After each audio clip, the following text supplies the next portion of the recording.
SNJ that I had in flight training. SNJ was the flight training?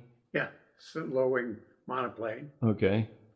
I'm not a remember of types of aircraft, and I'm not a study of them. I just flew the airplane. When I was flying the airplane, I would study that particular airplane's handbook to know, particularly the emergency section. He used to say, read this thing, the emergency section once a month, and I pretty much did that.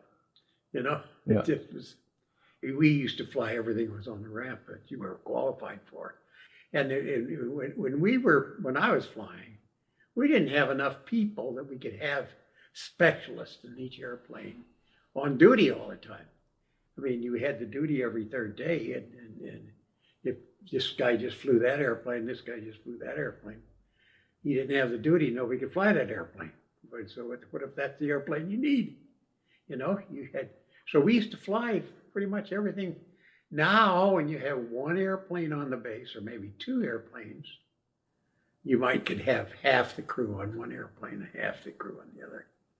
But in the old days, I mean, when I first came to San Diego, we had the PBM, we had the PBY, we had the UF, we had the JRF, we had a JRB, we had a HO4S helicopter, and we had an maybe he had an HO3S. I wasn't a helicopter pilot in those days. But anyway, I had a lot of different airplanes, and we used to fly them all. And you started out getting qualified in one, and then you get qualified the next, and so forth. But well, you just named off quite a few platforms.